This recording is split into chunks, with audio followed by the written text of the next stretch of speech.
Have you ever been humiliated by someone who should have protected you? Imagine your own daughter-in-law in public pointing at you and saying, "She's just the maid. Don't talk to her." What would you do? Stay silent or rise? This isn't just my story. It's the story of every woman who's ever been dismissed, erased, or made to feel invisible. And trust me, you'll want to hear how this ends, because sometimes the quiet ones hit back the hardest. The fluorescent lights of Greenway Supermarket buzzed faintly overhead as I scanned the shelves in the baking aisle, trying to remember if Amelia preferred almond or vanilla extract in her cookies. At 64 years old, I didn't move as quickly as I once did, but I still enjoyed doing the grocery runs. It gave me a small sense of independence and peace. I adjusted my cardigan, pushing the shopping cart forward, humming a quiet tune as I turned into the produce section. That's when I saw her. Emily, my daughter-in-law, towering in her designer coat, perfectly made-up face, and heels too high for a grocery store. She looked like she'd just stepped out of a Vogue magazine shoot rather than a minivan. She was standing beside the fruit display, chatting with a clerk who had just handed her a sample of freshly cut mango. "Oh, there she is," Emily said loudly as she noticed me approaching. She rolled her eyes dramatically. "Finally caught up, huh?" The clerk smiled at me. "Hi, ma'am. Can I help you find something?" Before I could answer, Emily stepped between us with a fake laugh and a wave of her manicured hand. "Oh, don't bother," she said in a voice loud enough to turn heads. "She's just the maid. Doesn't really speak English anyway." My heart stopped. The word maid hung in the air like a slap. I blinked. The clerk looked at me confused, as if trying to make sense of what he'd just heard. I tried to open my mouth to correct her, but no words came out. My lips quivered. My hands trembled around the cart handle. A teenage boy stalking apples nearby looked up, then quickly looked away. My face burned hot with embarrassment, but the rest of my body felt cold, as if someone had thrown a bucket of ice water over me. Emily, satisfied with the stunned silence, turned back to the mango samples and popped one into her mouth. I wanted to believe I'd misheard, that maybe Emily meant it as a joke. A tasteless one, sure, but still just a joke. But then she glanced at me over her shoulder and smirked. "I told you not to wander off," she added, her tone as patronizing as if I were a senile old woman instead of the grandmother who helped raise her children. Something inside me cracked. I wasn't her maid. I was her husband's mother. And once upon a time, I was a respected woman, an educator, a mother, a wife. I had built a home, supported my husband through cancer, raised a kind son, and sacrificed decades of my life for the people I loved. And now, here I was, being dismissed like hired help, in front of strangers, in a grocery store. I clenched my jaw and swallowed hard. My pride told me to walk away, to avoid a scene, to keep my dignity. But something stronger rose in my chest, something I hadn't felt in a long time: anger. "You should really be more respectful to people who raised your husband," I said quietly. Emily laughed, flipping her hair. "Oh, give it a rest. You're lucky I even let you live with us." I said nothing, but the silence was louder than any scream. A mother and daughter nearby had stopped browsing. A man pushing a cart gave me a look of sympathy. Even the mango clerk shifted uncomfortably. Emily, oblivious or simply uncaring, moved on to the organic section. "Come on," she barked. "We don't have all day." I followed, not because I wanted to, but because my groceries were still in the cart, and because my granddaughter's birthday party was tomorrow, and no one else was going to bake her cake. The humiliation echoed in my ears as I picked up a bunch of bananas, trying to keep my hands from shaking. But my mind was somewhere else now, somewhere far from the aisles of Greenway Market, because that single moment, those 5 words, "She's just the maid," changed everything. Something inside me had shifted. And Emily had no idea who she'd just tried to humiliate. I didn't say another word to Emily for the rest of the shopping trip. She, of course, didn't notice. She kept barking orders like I was some hired assistant. "Grab the almond milk." "No, not that brand." "Ugh, seriously? The blue label, Linda." She always said my name like it was an inconvenience, like her tongue had to trip over it. I didn't argue. I didn't even look at her. I just moved silently, putting items into the cart and ignoring the curious looks from other shoppers. Emily pranced through the store like a queen, tapping away on her phone, making sure her Instagram stories were updated with the chaotic mom content her followers loved. If only they knew. My name is Linda Prescott. I'm 64 years old, and I was once a respected high school literature teacher in Albany, New York. I spent 32 years educating students, helping them find their voices in poetry, prose, and essays. I earned the nickname Miss P the Poet from my students. I was never loud, never aggressive, but I was always steady, reliable, a safe space. I met my husband, Richard, when I was 21. He was a carpenter, strong hands, quiet voice, and a laugh that shook the walls. We built a life together. We built a home, literally. He crafted the kitchen cabinets with his bare hands. I decorated them with little ceramic knobs shaped like lemons and apples. We had one child. Our son, Ethan. Ethan was always gentle, thoughtful, and deeply intelligent. When he was 10, he wrote me a Mother's Day poem that said, "Even when you're quiet, you hold up the world." I still keep it folded in my wallet. The ink has faded, but the words never did. Richard passed away 5 years ago. It was cancer. Cruel. Unforgiving. Ethan and I barely had time to say goodbye before Richard slipped away. After the funeral, Ethan hugged me for 10 straight minutes. "You'll never be alone, Mom," he promised. "I'll take care of you like you took care of me." And for a while he meant it. But then came Emily. She was everything I wasn't: loud, glamorous, always on the move. A marketing executive who lived for brand deals, brunches, and baby bump photo shoots. Ethan was enchanted by her, completely taken. I didn't blame him. Emily had a magnetism, a kind of charm that pulled people in. When they got married, I tried. God knows I tried. I helped with the wedding. I made her favorite lemon tarts for the bridal shower. I offered to watch the baby when their daughter Sophie was born. I stayed quiet when she decorated their house like a glossy magazine spread, pushing my hand-sewn quilts into storage because they didn't match the aesthetic. When Ethan suggested I move in after my hip surgery last year, I resisted. I didn't want to be a burden, but he insisted. "You'll have your own room," he said. "Emily's totally fine with it."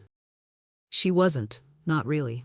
The first few months were filled with tight smiles and clipped conversations. She'd make passive-aggressive comments about how much laundry I did, or how I liked to cook too many carbs. She'd snap when I folded Sophie's clothes wrong, or sigh dramatically if I used the wrong coffee pods. Still, I kept quiet. I cleaned, I helped, I made myself small. But the moment in the grocery store, that crossed a line I didn't know I still had. When we got home, I went straight to my room. It was technically the guest room, but it held my soul now. My books, my photos, my memories of Richard. I sat on the edge of the bed and stared at the framed picture of Ethan as a toddler. He had Richard's eyes and my nose. Back then, he used to call me his favorite superhero. I touched the photo gently, my fingers shaking. How did I get here? How did the woman who once stood in front of classrooms commanding attention now become someone too afraid to speak up at a grocery store? There was a knock at the door. I expected it to be Emily, ready to criticize or complain. But it was Sophie. "Grandma," she said, pushing open the door with her small hands. "Are you sad?" I blinked away tears. "No, sweetheart," I lied. "I'm just a little tired." She crawled onto the bed and curled up beside me. "You're not the maid," she whispered. "You're my favorite person." My heart cracked. I wrapped my arms around her and kissed the top of her head. "Thank you, baby." She didn't know it, but in that moment, she gave me the strength I needed. Because I realized something. I wasn't powerless. I wasn't a maid. I was Linda Prescott. A mother, a grandmother, a woman who had sacrificed, endured, and survived more storms than Emily could ever understand. I may have stayed quiet too long, but I hadn't lost my voice. Not yet. And definitely not forever. They say hindsight is 20/20. Looking back now, the signs were all there, flashing like hazard lights, but I was too hopeful, too eager for peace to acknowledge them. Emily wasn't always cruel. In fact, when I first met her, I thought she was charming, confident, witty, full of energy. Ethan brought her home for Thanksgiving 7 years ago, grinning like a schoolboy. "Mom, this is Emily," he said, his arm proudly around her shoulder. "She's incredible." She certainly seemed it. She brought wine, helped peel potatoes, laughed at Richard's old jokes, even complimented my pumpkin pie with a wide, toothpaste commercial smile. I liked her. Or at least I thought I did. But the very first crack appeared that night. After dinner, while everyone was gathered in the living room, I was washing the dishes alone in the kitchen. Emily walked in, still holding her wine glass. She looked around and said casually, "Oh good, you're the type who likes doing dishes. That works out." I laughed, thinking it was a joke. It wasn't. Later that night, Ethan asked if I liked her. I smiled and nodded. "She's confident," I said carefully. He beamed. "I know, right? I love that about her." I didn't mention the dishes. The next sign came a year later when Ethan proposed. I was thrilled. I offered to help with the wedding planning, excited to be involved. Emily gave me a thin smile and said, "Oh no, don't worry, you've already had your wedding. This one's for the younger generation." Still, I let it go. I bought the dress she suggested, stayed out of decisions, and simply wrote the check when needed. I remember sitting in the back row at the rehearsal dinner. Yes, the back row, and convincing myself it was fine.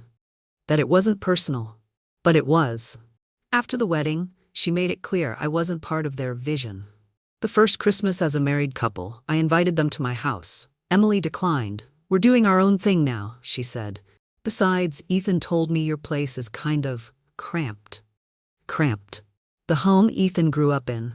The one Richard built, that stung. When Sophie was born, I thought things would get better. A baby always brings people together, right? Wrong. Emily didn't let me hold Sophie for the first week. She said the baby needed to bond with immediate family. When Ethan protested, she snapped, "I don't want her smelling like old perfume and powder." I cried that night in silence. Ethan didn't notice, or maybe he didn't want to. But over time, I found small ways to bond with Sophie. I babysat whenever they needed. I rocked her to sleep during teething fits. I sang her the same lullabies I sang to Ethan. "You Are My Sunshine" became our special song. Her tiny hand would reach for mine even before she could talk. Still, Emily treated me like an accessory, useful but disposable. Her words were always lined with sugar but laced with venom. "Thank you for folding the laundry, but could you maybe use less starch next time? I love that you baked again. I just wish you didn't make everything so dense. Your stories are so cute. Sophie must think you're like a fairy tale character from the olden days." She called it teasing. I called it erosion. Ethan, caught between us, often chose silence. He never confronted her, never defended me. He loved us both, I think, but only one of us made his life harder when crossed. After my hip surgery, Ethan insisted I move in temporarily. "Just a few months," he said. "You'll heal faster with help." Emily smiled too wide. "Of course, we'll make space, but she should know we keep a very minimal, clean aesthetic." That aesthetic meant my quilts were stored in bins, my photo albums were packed away. My favorite chair, Richard's chair, was moved to the garage because it didn't match. I should have pushed back, but I didn't. I convinced myself it was temporary. That I was lucky to be near my granddaughter. That biting my tongue was the cost of proximity. Then came the day I heard Emily on the phone with her friend. "She's not exactly my ideal roommate," she said, laughing. "But hey, free childcare is free childcare." I was standing behind the half-open pantry door. She didn't see me.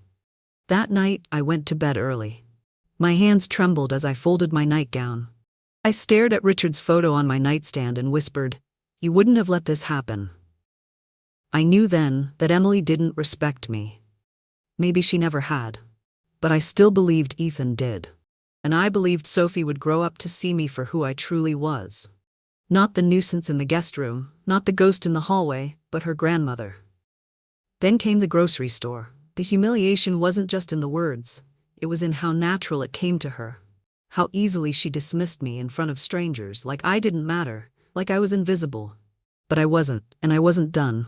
Emily thought I was meek, that I'd just shrink into the wallpaper, that I'd keep swallowing the insults in silence. She had no idea that I'd been preparing for months. I'd been watching, documenting, saving every little piece of evidence. And now? Now I was ready. It started small. The night after the grocery store humiliation, I sat at my small desk in the guest room, opened a fresh leather notebook, and wrote the date in the top right corner. Then I began listing everything Emily had ever said or done to belittle, manipulate, or erase me. I filled 5 pages in one sitting.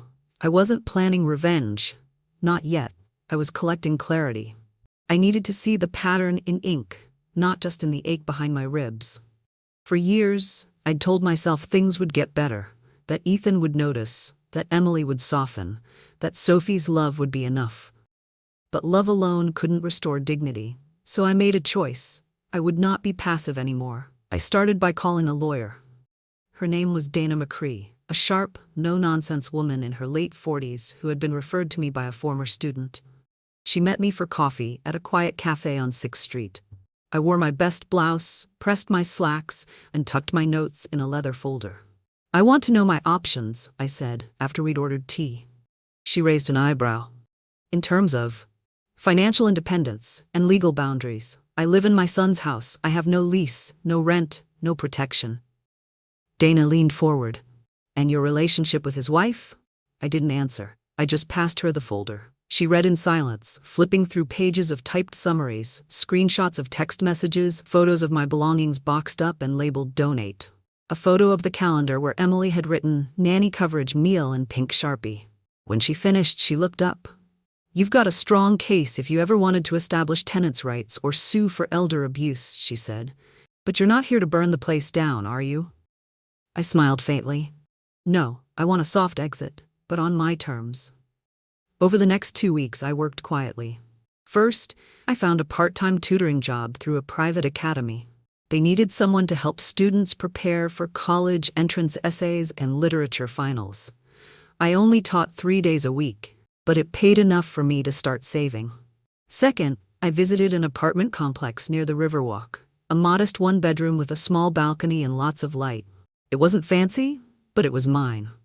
I placed a deposit under a temporary name, my maiden name, so that nothing would appear suspicious if Emily or Ethan happened to glance at my mail. Third, I spoke with my friend Celeste, my old neighbor before Richard passed. She now managed a local women's network group. I told her I needed to get back out there. She set me up with a free financial advisor who helped me consolidate the pension Richard left behind and roll it into a liquid account. Step by step, I rebuilt myself. In the evenings, I smiled when Emily asked me to help with Sophie. I still loved my granddaughter with every inch of my heart, but I no longer let Emily's demands control my schedule. When she tried to guilt me for leaving the house during Sophie's nap time, I simply said, "I had an appointment." She blinked. "You should have told me." I wasn't aware I needed permission. Her lips parted in surprise, then snapped shut. It was the first time in years I saw her flinch.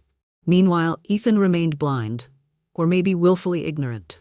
He still kissed me goodnight on the cheek, still called me Mom, still thanked me for watching Sophie, for folding laundry, for being such a help. I said nothing. He hadn't earned my honesty yet. The final straw came one morning, just 2 weeks before Sophie's 5th birthday.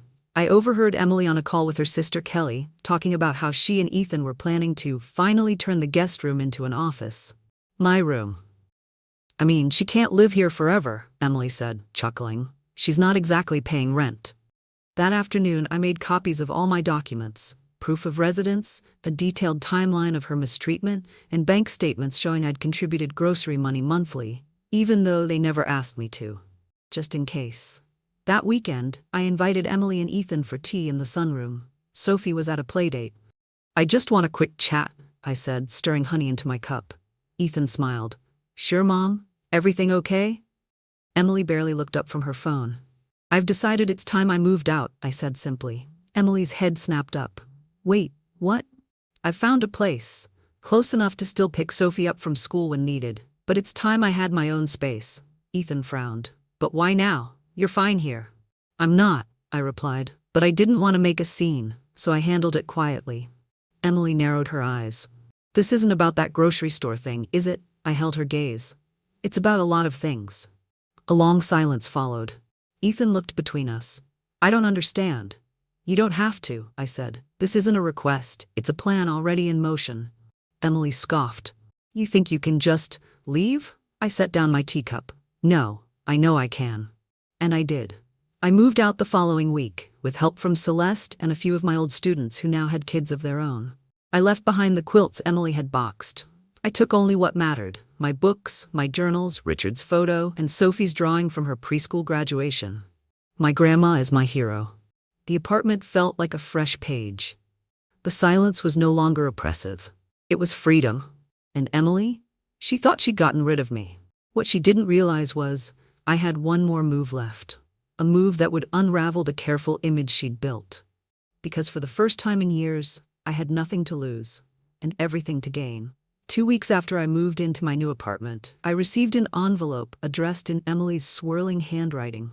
I opened it carefully, expecting perhaps an obligatory birthday invite for Sophie or a passive-aggressive thank you card. Instead, it was an official notice. A letter, unsigned, stating that my presence at Sophie's 5th birthday party was not recommended due to recent tensions within the family environment. It ended with, "Let's keep things pleasant for the kids." Pleasant? I laughed out loud, a short, hollow sound that echoed in my empty kitchen. She had no idea what was coming. You see, for years, Emily had carefully crafted an image of herself as the perfect wife, mother, and daughter-in-law. Her Instagram was filled with curated snapshots, Sophie in pastel dresses, Ethan bringing her coffee in bed, me folding laundry in the background like a docile extra in her domestic sitcom. But when I moved out, Emily lost control over her narrative. And I had been collecting receipts. It wasn't just the verbal jabs or the emotional manipulation. It was also the unpaid labor. I had spent over 1,000 hours caring for Sophie, cooking, cleaning, grocery shopping. Emily had, on multiple occasions, referred to me in writing as our live-in childcare. I had copies of those messages. Dana, my lawyer, helped me file an official request for reimbursement. Not because I wanted the money, I didn't, but because I wanted a paper trail, a wake-up call. And then came the interview. Celeste, my old neighbor, and now head of a local nonprofit for women re-entering the workforce, invited me to speak at their annual luncheon. "We want you to share your story," she said, "about reclaiming your voice." I agreed. The day of the luncheon, I stood on stage in front of 300 women, many of them older, many of them grandmothers just like me, holding a microphone in trembling hands. "My name is Linda Prescott," I began, and for a long time I thought silence was grace. I thought enduring disrespect quietly made me strong. But I've learned something else. That dignity isn't passive, and kindness doesn't mean invisibility. I didn't name names. I didn't need to. But word travels. The local paper did a piece on the luncheon. A clip of my speech went semi-viral among parenting bloggers, and unbeknownst to me, a friend of Emily's happened to attend the event and recognized me. That's when Emily began to spiral. I got a message from Ethan 3 days later. "Can we talk?" We met at the same cafe where I had first spoken with Dana. Ethan looked tired, pale, older than his 37 years. "Mom," he said, barely sitting down, "what is going on?" I said nothing. I sipped my tea. "Emily's been freaking out," he continued. "She thinks you're trying to ruin her reputation." "Why would she think that?" I asked. "She says you're exaggerating, that you're making her out to be some villain." I met his eyes. "Ethan, when was the last time you asked how I felt?" He blinked. "I don't mean out of politeness," I clarified. "I mean really asked, about what I needed, how I was doing, if I felt respected in your home." He said nothing. I leaned forward. "You married her, not me. But I raised you. I taught you better than this." He opened his mouth, closed it again. I reached into my bag and handed him a folder. Inside were printed emails, screenshots, and a spreadsheet tracking hours spent caring for Sophie, meals cooked, errands run. Dana had titled it, "Unpaid Domestic Labor, Summary." Ethan skimmed the contents, his face paling with every page. "This is?" he began, but didn't finish. "I'm not here for revenge," I said, "but I am here for accountability." He nodded slowly. That weekend, Sophie's birthday came and went. I didn't attend. Instead, I spent the day with Celeste and a group of women from the luncheon. We baked, laughed, and shared stories that stretched across generations. The following Monday, my phone rang. "Grandma?" It was Sophie's tiny voice. "Hi, sweetheart. Why didn't you come to my party?" My throat tightened, because I wasn't invited. There was a long pause. Then, "Mom said you were too busy." I didn't answer. Then she whispered, "I saved you a cupcake. It's pink." Tears welled in my eyes. "I love you so much," I said. "More than anything." "I know," she replied. "I told Mom you're my favorite person." 2 days later, Ethan showed up at my apartment alone. He apologized, not just for the birthday, but for everything. For the years of silence, for choosing convenience over confrontation, for letting his wife's ambition steamroll the woman who raised him. "I don't know if I can fix this," he said, "but I want to try." I told him it wasn't up to him to fix me. I had already done that myself, but we could rebuild if he was willing to do the work. Emily? She kept her distance. Her curated online world began to fray. Rumors of tension at home, former friends pulling back. She posted less often. Her captions grew vague. Her brand, once built on effortless perfection, began to crack. And me? I moved on. I started teaching again, this time creative writing, to women over 50 who wanted to tell their stories. I published an op-ed about elder respect that was shared over 20,000 times. I danced in the kitchen with Sophie every Sunday when Ethan brought her over. And I smiled, not because everything was perfect, but because I was free. Free from silence, from shame, from shrinking to fit someone else's idea of usefulness. Emily called me a maid in public, but what she didn't understand was, I don't serve anymore, I lead. So the story has ended. Our wonderful friends, are you still here with me? If you are, then something in this story must have touched your heart. Maybe you've been there, silenced, unseen, maybe even called something you're not. But let me tell you this, you are not invisible. As the ancient proverb from the Tao teaches, what is soft is strong. Kindness doesn't mean weakness, and silence doesn't mean surrender. Like Linda, you too can reclaim your voice, your dignity, your space. So, what part of this story spoke to you most? Let's talk about it. Drop your thoughts in the comments below, like if this moved you, and don't forget to subscribe for more stories that speak to the soul. Share this with someone who might need it today. Because healing starts with one voice, and maybe today, that voice is yours.